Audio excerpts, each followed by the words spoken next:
Game. Nice run that time. 19th play of this drive coming up. Jones scrambling again. As he throws ball lofted in the air, and it's intercepted. Cameron Hayward ends a giant drive. Bud Dupree on the pressure, and that is a gutting end to a marathon march. Dupree has been all over the quarterback all night. 19th play, right? Yeah. 19th play. Bud Dupree gets to Daniel Jones with heart and want. That's why he got to Jones on the 19th play of a drive to get the turnover for the Steelers. Hey, what's going on, everybody? It's your boy HP, and you're listening to the Unsportsmanlike Conduct Podcast, a podcast for the average Joe covering football and everything New York Giants. As I'm sure you can tell from the opening clip, this episode is going to cover my reactions and analysis to the Monday Night Football matchup, the season opener between my beloved New York Giants and the Pittsburgh Steelers. But before I even get started on this episode, I want everyone to please follow me on Instagram. That's _unsportsmanlike_conduct. I'm also on Twitter, so everyone please follow me on Twitter. That's _unsportsman. And lastly, but most importantly, if you're listening to this episode, you might as well subscribe to my YouTube podcast. So please hit the subscribe button below. Okay, now that I got that filler out the way, let's get this episode started. So, my beloved New York Giants, Monday Night Football, opening the season against the blue-collar, tough Pittsburgh Steelers, end up losing Week 1, 26-16.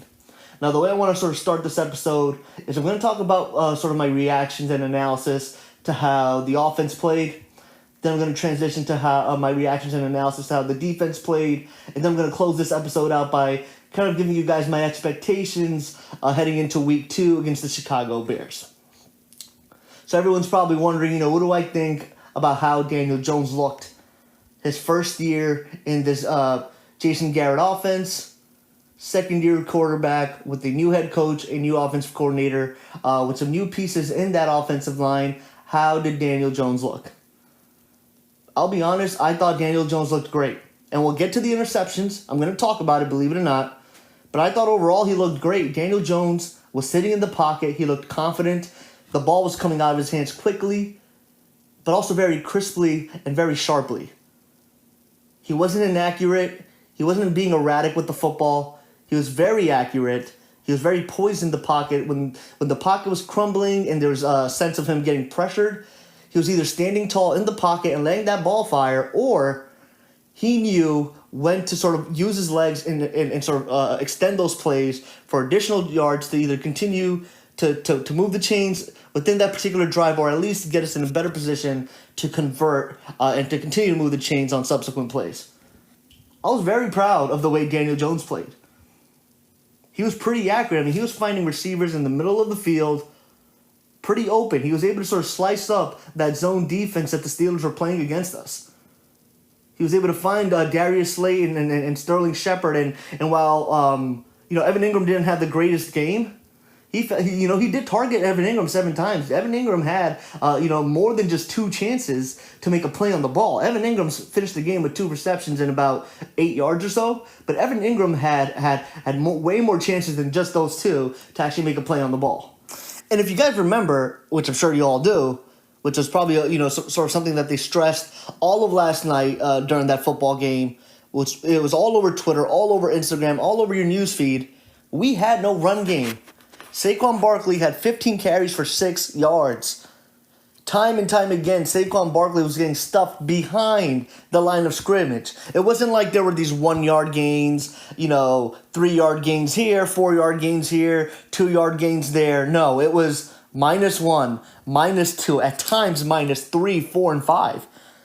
That defense shut us down. It was almost as if the defense's game plan was to make sure that Saquon Barkley did not burst out for a big play. Saquon Barkley only had one big play, and that was that pass. I think it was a screen pass to Saquon Barkley for about 38 yards. Other than that, from a run game standpoint, we did not have one. So all things considered, with no run game, Daniel Jones completed 26 of 41 passes. So that's what, give or take, a little over 60%. He almost had 300 yards in the game, threw for 2 touchdowns, and we all know those 2 touchdowns to Darius Slayton were good throws. The first one to Darius Slayton on that will look to be a deep post route off a play action fake. And that ball was a bomb. There was no wobble on that ball. It was a crisp ball that was fired right out of Daniel Jones' hand. Perfectly placed ball to the point where when Darius Slayton corralled the ball down, even he was able to sort of corral it down, protect it well enough so that he didn't drop it when he did get hit, because he did end up getting hit. There was some sort of contact right at the very end of that sort of play when he sort of brings it down for that touchdown. Then that second touchdown, I think he ends up finding Darius Slayton. This is where we're in the red zone in the fourth quarter. He finds Darius Slayton on a slant route. And that touchdown was done like clockwork. And by the way, I do want to sort of digress here for a bit. This combination between Daniel Jones and Darius Slayton is going to wreck the league for the next sort of 3, 4, 5 years. And I hope that Dave Gettleman or whoever's going to be the next GM, if Dave Gettleman doesn't last, makes it an effort to keep these two together so as long as Daniel Jones is our quarterback for the New York Giants. I had a post the other day on Instagram, sort of my expectations for this year for the New York Giants. One of my expectations is that Darius Slayton will become a 1,000-yard receiver. I'll actually tell you something else about it. Again, I don't mean to digress here, but I do want to sort of praise Darius Slayton for the great game he had and to show that he is sort of a big wide receiver threat. And for those of you who have been following this podcast since day one, if you follow this podcast since day one, during last season, before the preseason started, during training camp, I was telling everyone Darius Slayton is going to be our deep threat. I told everyone Darius Slayton is going to be our version of a Deshaun Jackson. Again, he's not as fast. I don't believe he has. I think he's a couple of seconds, point seconds slower than Deshaun Jackson from a 40 time perspective.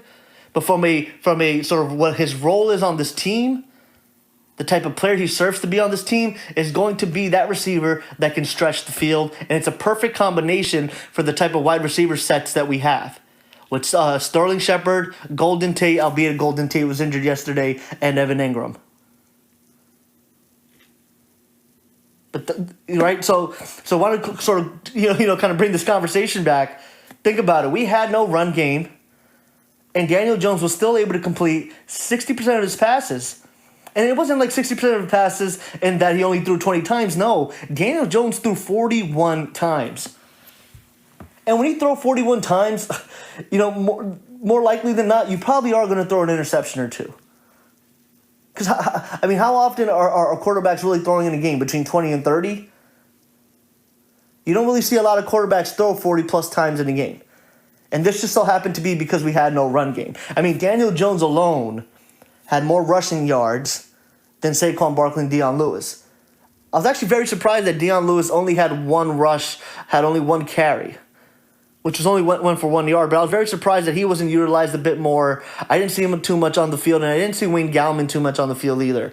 I thought, considering that Saquon Barkley was struggling to run the ball, and granted, not Saquon Barkley's fault. It was more so the fault of the offensive line. I thought they would have probably tried to mix it up a bit, try to change the tempo a bit, and kind of throw in Wayne Gallman and throw in Deion Lewis. And they didn't really do that too much. I was actually surprised they didn't do that. But yeah, no, all things considered, I was happy with Daniel Jones. And but I am done sort of my segment of praising Daniel Jones. It's going to pretty much come to an end, because I do want to talk about those two interceptions that he threw. That first interception was to T.J. Watt, which everyone kind of, the announcers were saying it last night. Everyone on Twitter and Instagram were kind of giving props to T.J. Watt, saying that, look, this was just a great play by T.J. Watt, but what are you going to do there? It was almost like us Giants fans are throwing our arms up in the air and saying, oh, well, T.J. Watt just made a great play on the ball, and almost sort of alleviating Daniel Jones of the blame here. But if I recall on how that play went, Daniel Jones takes a 3-step drop, and instead of really letting the route trees progress, he kind of tries to get that ball quickly out of his hands. And again, that could be a way of a design of that play. Maybe Garrett did want him to get the ball out of his hands quickly. But instead of him maybe just sitting in the pocket for about maybe half a second to another whole second more, those routes could have probably progressed a little bit more, where he would have been able to throw a potential completion to a New York Giants receiver. So it's actually a right after the 3-step drop, it's Evan Ingram that he's sort of targeting for. I'm actually watching the play right now, and I'll actually post my sort of sub-analysis on Instagram, so make sure you do follow that to see exactly what I'm talking about. But what ends up happening is Evan Ingram comes out of the break, and it's sort of an out route to the sidelines, and he's sort of lined up next to Caden Smith as well. If TJ Watt decides to not even make the play on that ball, Terrell Edmunds, the safety for the Pittsburgh Steelers, is actually right there step for step next to Evan Ingram. And the ball almost looks like it could have even fell into, it would have ended up hitting the numbers of Terrell Edmunds, and Terrell Edmunds could have potentially ended up getting away with the interception there. And potentially from where they were, from a field position, I mean, they're around the 35-yard line. Terrell Edmunds could have potentially intercepted that and actually taken it to the house for a pick six. So I do want people to sort of take a step back here. Look, I understand. Quarterbacks are going to make mistakes. You throw 41 times in a game, one of those has got to be a mistake, right? I know that Daniel Jones is going to be an interception. I'm not trying to be one of those guys that every time Daniel Jones throws an interception, I'm calling for his name and I'm calling for his job. That's not what the case is here. But I want to sort of level set this and make sure that Giants fans aren't alleviating the blame from Daniel Jones on this first interception, because everyone is so fixated on the fact that he threw that second interception during that 19-play drive. But I think this interception, from a logical perspective, in terms of, well, where was he trying to go with the ball? Where would it have ended up anyways if T.J. Watt decides to not drop back? I think it ends up being an opportunity for Terrell Edmunds on the Pittsburgh Steelers to intercept that ball. So either way, I think that Daniel Jones is at fault, and I do think that, look, I've seen that type of play before, the same play that T.J. Watt's made. There are plenty of defensive ends and defensive linemen that have done that play before. That happens every year. It's not something that sort of shocked me. What I try to do is take the play out and say, well, what would have happened had T.J. Watt not sort of stepped back and sort of project where that ball was going. And I do believe that ball could have been potentially picked. Definitely do look at the play again. I'm going to post it on Instagram, so definitely do follow me again on Instagram. That's _Unsportsmanlike_conduct, where I sort of provide that sub-analysis of that play.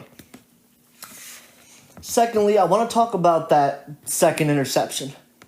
It's a 19-play drive. Daniel Jones is looking like a man amongst boys. This guy looks like, the second coming.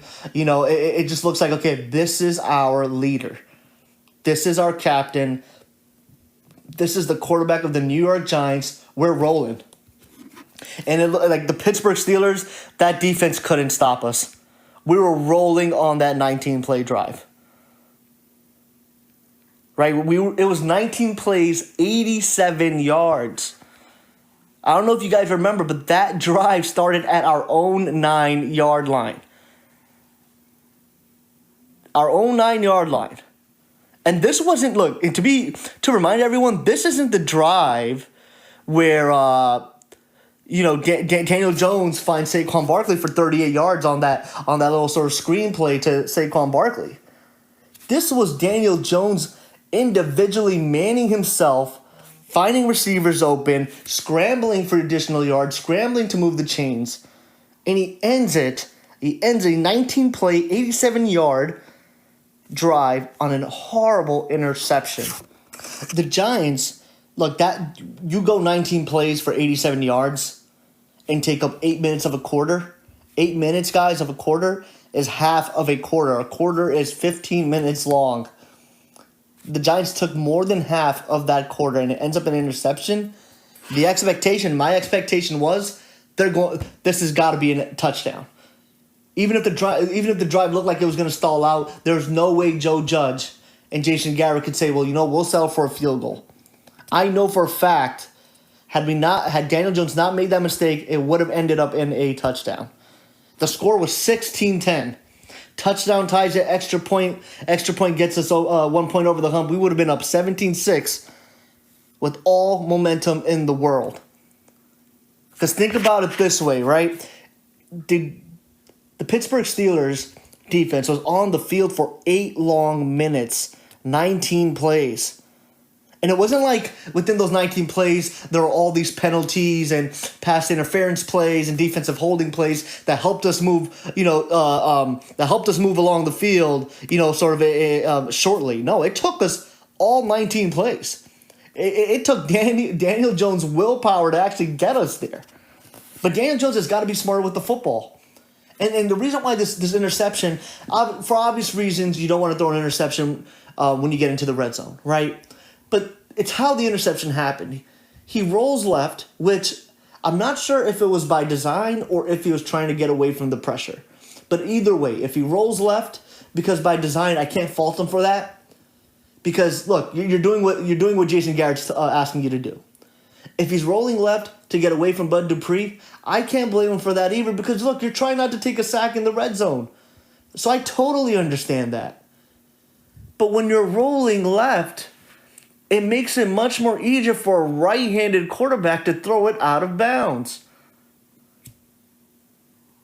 There was actually a running back, I believe. I don't know. I don't have the play up in front of me. It was either receiver or running back that was actually not wide open, but he was actually sitting in the flats. So all you had to do is literally just throw it over his head. They wouldn't have called intentional grounding. You just throw it out of bounds. Daniel Jones has got to take the criticism for that interception. We can't keep trying to baby Daniel Jones because we believe he's going to be the superstar. Because you know what? Believe it or not, look, I like Daniel Jones and I think he's the future of the New York Giants. But he hasn't done enough for me to say, you know what? Well, he's won us these many games. I'm okay with him making these mistakes. He has to be scrutinized when he makes these mistakes. And we have to hold him accountable. And that play is a momentum killer.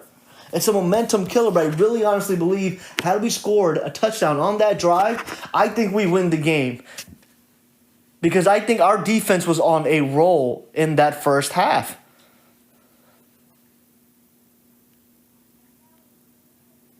I just thinking about it, man, it's that offensive drive looked so good. It was probably one of the best drives I've seen from Daniel Jones and this offense in the last maybe 2 or 3 years.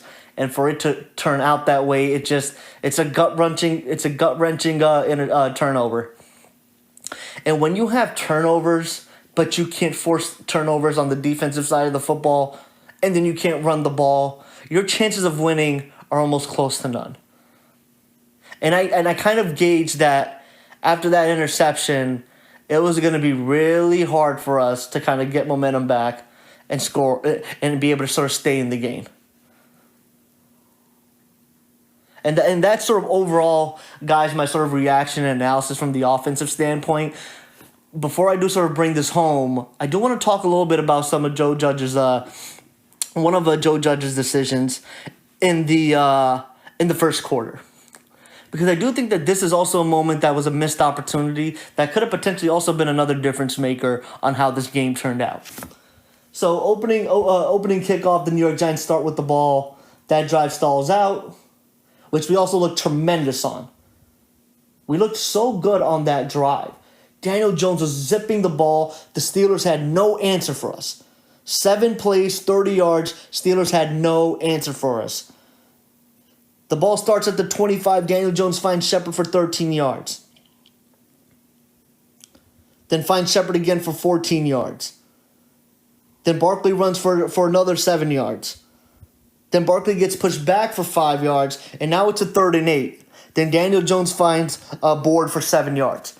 4th and 1 on the Pittsburgh 40-yard line. Opening drive of the New York Giants football season.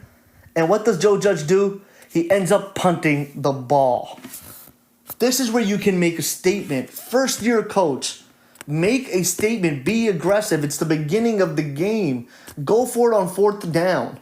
You really don't think you can get a yard after the way Daniel Jones was zipping that ball that whole drive? What made you feel like you had to punt the ball there? I thought that was way too conservative of a first-year coach that was probably too hesitant to take these types of chances because, I don't know, maybe he's trying to protect his job. Maybe he's not trying to call something too sort of erratic that sort of has people questioning his decision-making skills.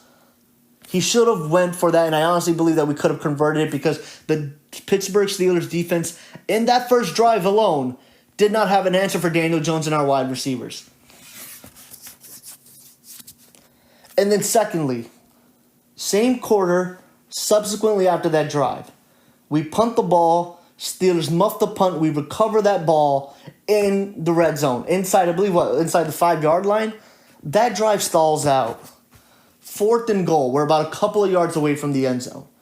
Why not go for it? Why not go for it? Okay, if the drive stalls out and it's a turnover on downs, you don't trust your defense to defend about what? Let's just say defend about 60, 65 yards. It takes about 60, 65 yards to probably get into decent field goal position. And even then, it doesn't guarantee that a field goal is going to get in. You don't trust it's like you have to make those calls. You have to be aggressive. You're a first-year coach. Make it worth it. Imagine that turns into a touchdown. Instead, we settle for 3 points. It just drives me nuts that you're so close to the goal line and you settle for 3 points instead of a touchdown. Worst case that happens is the turnover on downs. The score is still zip. And the Giants end up being in a position where they have to defend about 65 yards before the Steelers could even have a legitimate chance of scoring the football. And you want to know what happened when the Steelers got that ball after we hit the field goal? They punted. It was a 3-and-out. The Giants got the Pittsburgh Steelers right off the field. Imagine that 3-and-out occurred, on Pittsburgh's own maybe 4 or 5 yard line. We would have had great field position. And keep in mind, Jabril Peppers was doing a great job fielding those punts. So imagine catching that punt around maybe the 40-yard line or so, and bringing that into the 50 or the Pittsburgh 40-yard line again. I just thought that those were 2 missed opportunities that Joe Judge should have been more aggressive on. So that's my take on the offense. Now I do want to transition into the defense. I thought the defense played as good as it could. I thought the defense did really well early on. I would say maybe for a good 2-3 quarters in defending the run. I know Snell overall had a pretty good game, 19 carries, 113 yards. But even me looking at that stat line, I'm a little surprised because I only remember one sort of big run by Snell, which was that 30-yard gain. Other than that, I know he had a couple of sort of 5, 6, 7-yard gains. But for the most part, we were stuffing the Steelers running backs for 1, 2-yard gains. Leonard Williams all over the field. Lorenzo Carter was jumping off the screen finally. Blake Martinez was all over the field. What a great debut by him. I thought in that first half, for the most part, even our DBs did fine. I know Corey Ballantyne was a target, was getting targeted by Ben Roethlisberger. He's one of our more weaker links, but look, no secondary is perfect.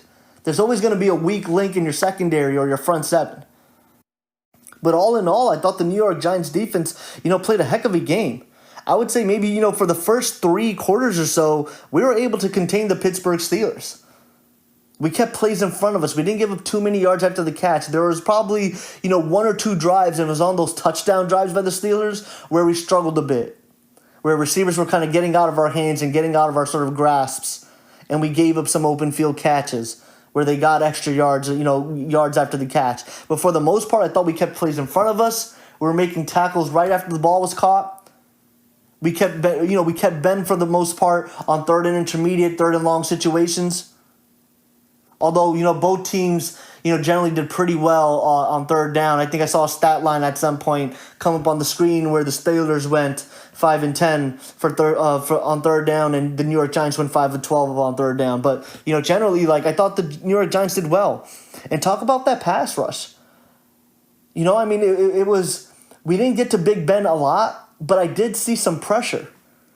The pocket was crumbling. We did force Big Ben to, sort of force incompletions. We did hit Big Ben a couple of times. I think overall we hit, I know we got 2 sacks. I know Leonard Williams got that 1 sack on a drive where the Pittsburgh Steelers were sort of, kind of rolling a bit. And then that sack kind of pushed the Steelers back about 10 yards. And sort of that drive stalled down and resulted in a field goal instead of a touchdown. There was also another sack by Dexter Lawrence where Lorenzo Carter kind of came off the edge. He hit Big Ben, but wasn't able to bring Big Ben down. But then thankfully Dex Lawrence kind of came in almost a split second after and was able to bring Ben down. But we got 2 sacks and 5 quarterback hits. I thought that was pretty good. Look, the Steelers have a pretty decent offensive line as well. I know we all raved about their front seven, but the Steelers have historically almost been one of the more complete teams in the NFL. They know how to build a roster from ground up. So despite all that, I thought we still did a good job from a pass rushing perspective. And even our secondary, I mean, again, I know Corey Ballantyne again was targeted a lot, but, I thought James Bradbury had a pretty good debut. I didn't see, maybe I got to look back at the tape. I didn't see Julian Love make too many plays out there, but, we weren't getting burned on these big plays that, remember last year on week 1 against Dallas Cowboys when Amari Cooper and Michael Gallup were torching us?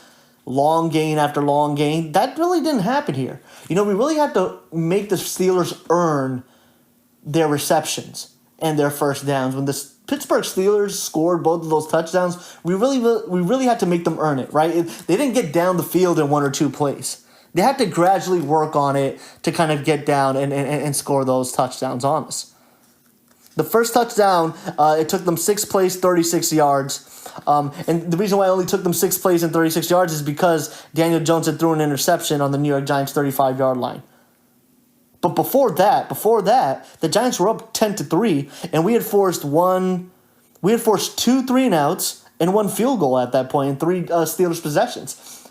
It was almost actually before that Daniel Jones interception to T.J. Watt, the Pittsburgh Steelers could not move the ball against us because that first drive by the Pittsburgh Steelers, that was 3 plays for 0 yards. The second drive was 13 plays, 59 yards, and that ended up in a field goal. And then after that, their drive, the third possession right after that field goal was 3 plays for 1 yard and resulted in a punt. So it almost took them extremely good field position on the New York Giants 35-yard line after that interception to actually break the end zone.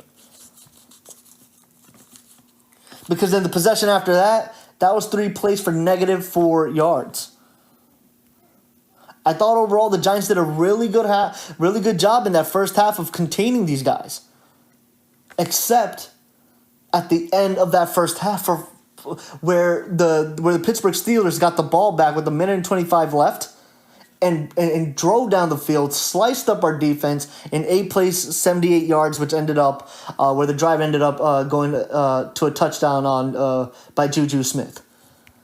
And what frustrated me about this drive is for some reason our zone defense was working pretty well throughout the whole first half, and then Patrick Graham decided to run man-to-man coverage on this drive. I actually tweeted about it while the Pittsburgh Steelers were driving the ball down the field, and I was wondering, well, why are we switching man-to-man? We're getting killed out here. You see Juju Smith, Deontay Johnson, and James Washington, all these crossing plays, getting open in the middle of the field and getting yards after the catch. When you move the ball in 8 plays, 78 yards, that means you're getting yak. That means you're getting the ball in the middle of the field and you're able to run, get more yards. For some reason, there's just too much space because they exploited that man-to-man defense, and look, we don't have the personnel for that. And we certainly don't have an experienced enough, well, I wouldn't want to say experienced enough, but a good enough pass rush to allow our DBs to run man-to-man coverage. So I was very surprised that Patrick Graham, our defensive coordinator, decided to run man-to-man coverage on that last drive of the first half. I thought that was sort of a mistake on his part, because you take that touchdown away, we're entering the first half up 1 point, 10-9. And I really do think that, eventually when the second half started and Daniel Jones threw that interception after that 19-play drive, I really do think that knocked the wind out of the whole New York Giants team. Like, it was one of those things where I knew the momentum shifted and the Giants were going to have trouble scoring again, even though they did at the end of the fourth quarter. Towards the end of the fourth quarter, I just knew that that's where the momentum shifted, and it was going to be pretty tough for us to try to get the lead back from that, right? And so what ended up happening was, look, after that first touchdown, I thought again the Giants, pretty much held their own. Entering the second half, that first drive where the Pittsburgh Steelers get the ball, that was a five play drive that resulted in a punt. Daniel Jones then subsequently has that 19-play drive, throws the interception, And then that ends up going to the Pittsburgh Steelers, which was a 9-play, 62 yards. That's where I believe Leonard Williams had gotten that sack when the Pittsburgh Steelers were driving, which forced them to kick a field goal. So at that point, I'm like, okay, well, we're still in it, but we still couldn't move the ball down the field because right after that, we punted on a 3-play drive. And at that point, I guess Ben Roethlisberger got into a rhythm, and that running game got into a rhythm, and we just really couldn't stop them at that point. And then that's when they found Juju Smith open for that touchdown on their second touchdown late in that fourth quarter. And excuse me, actually, I mentioned that the first touchdown was Juju Smith, but it actually wasn't. That first touchdown was actually, I believe, to James Washington. So it was actually that second touchdown that was to Juju Smith. And then when the game was 26-16, I mean, look, 26-16 with not that much time left in the game. I mean, I knew it was going to be hard for the New York Giants to come back from that. But think about it. I mean, the Giants defense played tough for almost 3.5 quarters. It wasn't until the fourth quarter where that game got out of hand. And who knows how the game would have went had we converted that 19-play drive into a touchdown. Had Joe Judge decided to go for it on those 2 early fourth downs, where we were 4th and 1 on that very first possession, and then subsequently after we were 4th and goal. I mean, I do think that those situations are situations where if you convert them, those are momentum-changing plays. Those type of plays knock the wind out of a team. Those could have been the difference makers. But with all that said, I do want to talk about the Week 2 matchup against the Chicago Bears. Look, guys, I'll be honest with you. Look, I'm disappointed that we lost. I'm always going to be disappointed when we lose. But overall, I was pretty happy with the way the New York Giants played. They fought hard. They didn't hang their heads. The effort was tremendous on both sides of the ball. I really liked the way Daniel Jones was firing that ball. I mean, Daniel Jones and this passing attack looked pretty good, and this is with not having a legitimate run game. I think our chances against Chicago Bears and that pedestrian offense, I think our defense is going to do a much better job, considering how we did against Big Ben and the Pittsburgh Steelers offense. I think we're going to do a much better job against the Chicago Bears. And I read earlier today that Allen Robinson, who's one of their number 1 wide receivers in the Chicago Bears, is unhappy with how the negotiations have been going with the Chicago Bears. So that ended up working in our favor. I'm not too worried about David Montgomery. Do I think the running backs for the Pittsburgh Steelers are more or less sort of aligned with the talent level of David Montgomery and Tariq Cohen? Yeah, I would say so. I would actually maybe even argue that the Steelers have a better running game if you take into consideration, granted James Conner got hurt early on, but we were containing him. But if you take into consideration that offensive line as well, I think the Steelers have a better running game than the Chicago Bears. So if we did well enough in the run game against the Steelers, I think we're going to do just as well against the Chicago Bears for our run defense. And I'm really not too concerned with Mitchell Trubisky sort of slicing up our defense. I think we'll be able to force a turnover. I think we'll get some sacks this game. I think we'll be able to, I see us maybe getting 8 QB hits and about 3 sacks. I think we have a pretty legitimate chance against the Chicago Bears in Week 2. But it's also very important that we win Week 2 against the Bears, because after that, we face the 49ers, we face the Cowboys, and we face the Rams. And say what you want to say about the Cowboys. I know they're our division rivals, so we're not going to give them enough credit for being as talented as they are, but they are talented, man. So if we don't win this game and go 1-1 at the end of Week 2, our season might be jeopardized, because there's a good chance we can go 0-5 by the end of Week 5. Because I think facing the 49ers is going to be a tough matchup. A division rival game against the Cowboys is always a tough matchup. And especially with those offensive weapons, I think we're going to have a hard time defending those guys. Because that's probably going to be the first offense all season, in the early in the season, that's going to be as versatile. Right? Because the Pittsburgh Steelers offensive weapons aren't as versatile as as the Cowboys. The Chicago Bears offense isn't as versatile with their weapons as the Cowboys. The 49ers aren't either. I think Deebo Samuel and George and Kittle still might be injured by the time maybe we play them in Week 3 against the 49ers. So even then, I think the Cowboys is going to be our first maybe legitimate test for our DBs and our whole defense to see, well, how does it really stack up against some of the upper echelon of talent? So I think Week 2 is such a big, important game because you don't win that, you fall 0-2, and then you kind of run the risk of maybe going 0-5 because of the next couple of matchups right after that. But folks, that is my reaction, that is my analysis to the Week 1 matchup between my beloved New York Giants and the Pittsburgh Steelers. Thanks for tuning in. Please make sure you subscribe to my YouTube page. Follow me on Instagram. That's again _unsportsmanlike_conduct. I'm also on Twitter, so please follow me on Twitter. That's _unsportsman. Until next time, peace. It's your boy HP.